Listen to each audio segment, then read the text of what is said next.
Voilà, bonjour à tous. Mon nom est Pascal Borel et je vous parle aujourd'hui depuis la Suisse, depuis les montagnes suisses. Et si je me permets de prendre la parole, c'est pour répondre à un certain nombre de questions qui affluent de la part de toute une série de mes correspondants, dans le sens que j'ai suivi l'évolution du coronavirus, SARS-CoV-2 de son nom scientifique, et que beaucoup de gens viennent vers moi pour répondre à un certain nombre de leurs inquiétudes. Donc je vais tout de suite prendre la première question, s'il vous plaît. Alors Pascal, tout d'abord, ce coronavirus, qu'est-ce que c'est? C'est vrai qu'on entend encore beaucoup de monde le comparer à la grippe saisonnière. Est-ce qu'on peut vraiment le comparer à la grippe saisonnière? Expliquez-nous. Alors, j'allais dire que, pour commencer par une boutade, je n'ai jamais vu la grippe saisonnière mettre en quarantaine 1 milliard de personnes sur cette planète.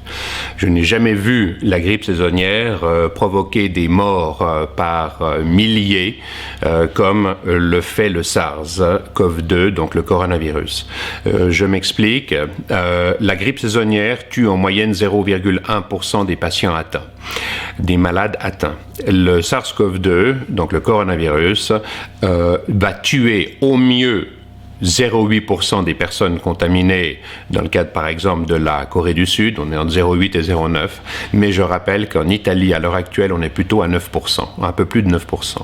Donc ça veut dire qu'au minimum le SARS-CoV-2 va tuer, le coronavirus va tuer 8 fois plus de monde que la grippe saisonnière, et que au pire il va tuer 80 fois ou 90 fois plus de monde que la grippe saisonnière. Donc, ça n'est en aucun cas comparable. D'autre part, en termes de sa contagiosité, la contagiosité, donc la capacité du virus à se propager, est mesurée par un indice de contagion qu'on appelle le R0. R0. Ce R0 définit combien est-ce qu'une personne contaminée est capable d'en contaminer. Donc pour la grippe saisonnière, on est à peu près à 1,2. Donc une personne malade va en contaminer 1,2 autres. Dans le cadre de la grippe de 1918-1919, ce R0 était compris entre 1,7 et 2,2. Dans une population qui ne se protège pas, le Covid, la maladie COVID-19 va se propager selon un R0 qui va être compris entre 4,7 et 6,6. En d'autres mots, c'est totalement inarrêtable sans des mesures de confinement qui sont extrêmes. Je rajouterais que les demi-mesures ne peuvent pas assurer un niveau de confinement qui empêche le virus de trouver des porteurs sains. En ce sens que si vous mettez en quarantaine 60, 70, 70% donc de votre population, vous allez ralentir la progression de la maladie, mais d'un facteur qui sera compris avec un R0 entre 2 et 3. Mais donc largement supérieur à la grippe saisonnière, influenza, et ça veut dire une chose simple, c'est que vous avez quand même une progression naturelle de la maladie qui est quelque chose d'inarrêtable littéralement. Et que faudrait-il faire finalement pour stopper la progression de la maladie? Alors, comment est-ce qu'on peut stopper la progression de la maladie? Quelque part, il va falloir revenir à la sagesse de nos ancêtres, parce que pour une raison simple, c'est qu'aujourd'hui, bien sûr, on a des capacités d'analyse extraordinaires, on a la biologie moléculaire, on a potentiellement le fait de pouvoir développer des vaccins. Mais le problème, il est très simple, c'est que ça va prendre un temps énorme. Il faudra entre 12 et 18 mois pour développer un vaccin efficace pour le SARS-CoV-2. Et dans cet intervalle de temps, nos économies vont être à l'arrêt. Toutes les activités humaines vont être ralenties d'un facteur 10 probablement. On le voit avec les compagnies aériennes, on le voit avec tous les services, quels qu'ils soient, tous les métiers. Donc, il va falloir revenir à la sagesse de nos ancêtres en ce sens que ceux-ci ont défini ce qu'on appelle une quarantaine. C'est pas une 25aine ou une 14aine ou une 15aine, non, c'est une quarantaine. Pourquoi? Parce que le virus, la famille des virus corona existe vraisemblablement depuis des millions d'années.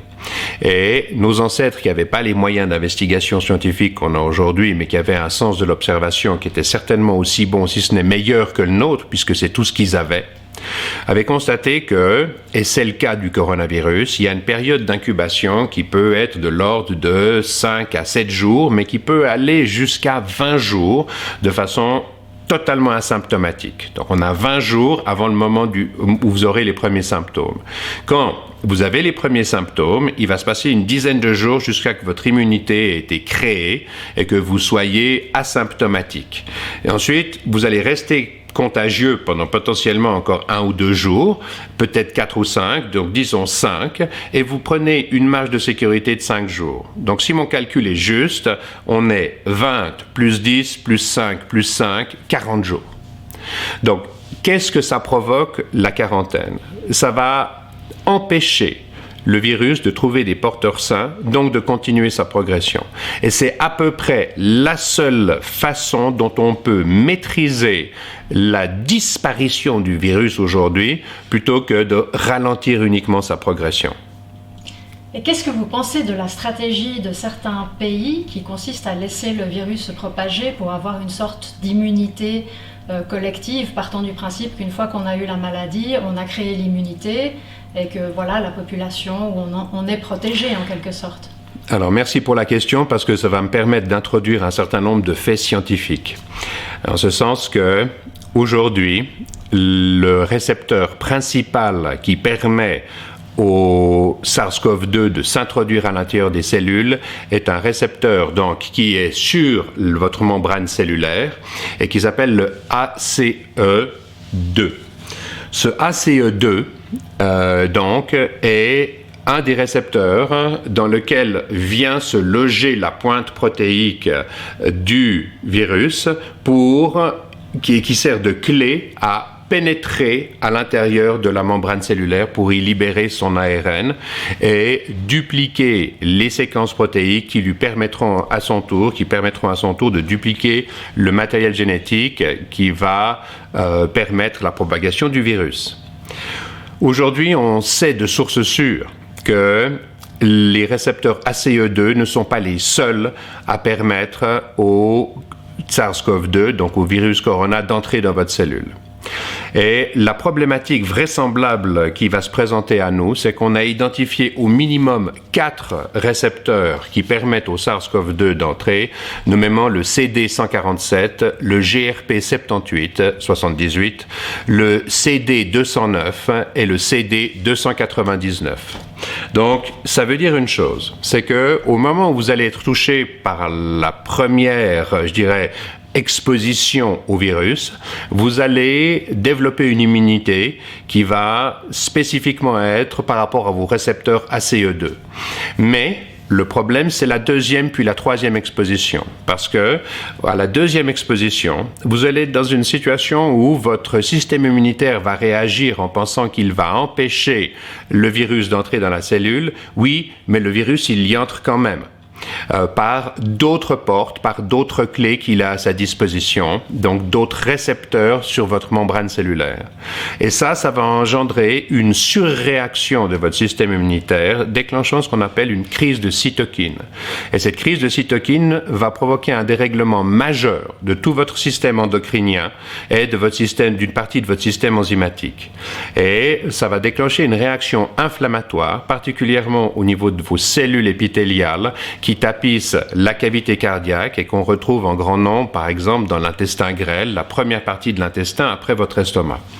Et ça va déclencher une fibromyalgie, c'est-à-dire une fibrose, qui va être extrêmement dommageable aux tissus touchés, provoquant, dans le cadre de l'intestin, des hémorragies digestives et dans le cadre du cœur, de la cavité cardiaque, des arrêts cardiaques. Donc, ça va être un peu à l'image de la grippe de 1918, où la première vague d'infection a tué entre 1 et 5% des populations. Oui, mais la deuxième vague d'infection est celle qui est véritablement létale. Et vraisemblablement, c'est ce à quoi nous risquons d'être exposés. Et c'est pour ça qu'il est tellement important de retarder finalement la première exposition. Parce que d'une fois que il y a encore beaucoup de gens qui m'appellent et qui me disent « Oui, mais moi j'ai eu le COVID-19 et le COVID-19 et il n'y a pas de problème, dans 5 jours, les médecins m'ont dit que je pouvais recommencer à circuler, etc. » Énorme erreur. C'est une énorme erreur. En fait, non, c'est pas comme ça que ça va marcher. Les gens qui seront réexposés à une deuxième charge virale importante du Covid-19, du SARS-CoV-2, vont être touchés vraisemblablement, et la deuxième infection est beaucoup plus mortelle que la première, à l'image de ce qui s'est passé en 1918-1919. Donc ça parle en faveur d'une quarantaine stricte qui fait qu'on devrait éradiquer une bonne fois pour toutes le virus. Autrement, il finira toujours par revenir finalement si on prend que des mesures qui mitigent le...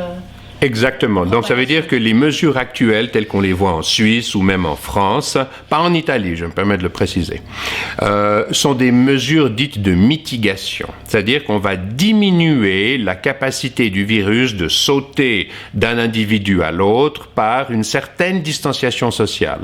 Oui, mais ça n'est pas suffisant. La seule mesure véritablement efficace, c'est le fait de couper court à toute interaction humaine pour empêcher radicalement le virus de se propager. Et c'est la seule façon de faire pour entraver le virus. Ça a un autre avantage, c'est qu'aujourd'hui, on ne sait pas combien de temps va durer la crise. Avec des mesures de mitigation telles qu'on les a prises jusqu'ici, on a vraisemblablement devant nous une crise qui va durer des mois, voire une année, voire même une année et demie, comme ça a été le cas pour la grippe espagnole de 1918-1919. Donc ça veut dire qu'aujourd'hui, si on introduit une mesure de quarantaine qui coupe court à la capacité du SARS-CoV-2 de trouver des porteurs, et qu'on met, excusez-moi de le dire, mais toute la planète à l'arrêt une fois pour toutes, on est à peu près sûr que, en laissant peut-être que 5% des personnes se mouvoir, à savoir les personnes travaillant dans le cadre des soins hospitaliers, l'eau, l'électricité, mais que ça se limite à peu près à ça, eh bien, avec une quarantaine de, on va dire, 50 à 60 jours, on éradique de la surface de la planète la capacité du virus à se propager et on n'a plus de nouveaux cas. Donc, en résumé, aujourd'hui, quels sont les conseils, les principaux conseils que vous souhaitez donner aux personnes qui vous écoutent? Alors, la chose essentielle, c'est de trouver le moyen de ne plus bouger, de rester chez vous et de ne pas offrir, à travers quelques mouvements que ce soit, la capacité au virus de trouver des porteurs sains. Et bien sûr, il faut aller faire des courses. Bien sûr, il faut aller à la pharmacie. Si vous le faites, portez un masque, portez des gants. Quand vous revenez chez vous, vous enlevez vos gants, vous enlevez votre masque, vous les mettez de côté pendant une période minimum de 7 jours pour être sûr que le virus soit inactivé, et vous vous déshabillez immédiatement, vous allez sous la douche et vous vous savonnez de A à Z pendant 30 secondes à 1 minute. Parce que je rappelle que la meilleure défense contre le virus et la meilleure façon de l'inactiver, c'est de dissoudre sa membrane cellulaire qui est formée de lipides, donc de graisse.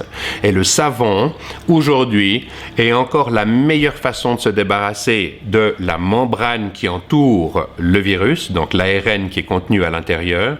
Pourquoi? Parce que vous allez dissoudre sa membrane, non pas cellulaire, mais sa membrane, tout simplement. Et au moment où la membrane est dissoute, le virus perd sa capacité à aller s'accrocher aux récepteurs de vos membranes cellulaires et il est éliminé par voie mécanique au moment où vous vous rincez. Donc, ce qui est essentiel, c'est que vous limitiez vos sorties au strict nécessaire et que vous, dès la rentrée à la maison, que vous enleviez les gants que vous avez, que vous enlevez le masque que vous avez et vous allez directement sous la douche pour vous nettoyer complètement. Les habits, si vous avez touché quelque surface que ce soit pendant votre sortie, doivent impérativement être passés à la machine à laver et au savon pour éliminer toute charge virale potentielle, en sachant que malheureusement, le virus peut survivre quelques heures sur des surfaces qui ne lui conviennent pas vraiment. Par contre, sur des surfaces comme de l'inox ou du plastique, dans des conditions d'humidité et de température adéquates, il peut vivre jusqu'à 5 jours. Quand je dis vivre, c'est pas vivant un virus, mais il peut rester actif avec la capacité de vous infecter pendant encore 5 jours. Merci Pascal d'avoir répondu à mes questions. Eh bien, c'est moi qui vous remercie et vous me reverrez dans quelques heures ou quelques jours pour répondre à d'autres questions plus liées aux aspects économiques de la chose. Paix à vous, paix à tous les citoyens de cette planète. Peace out.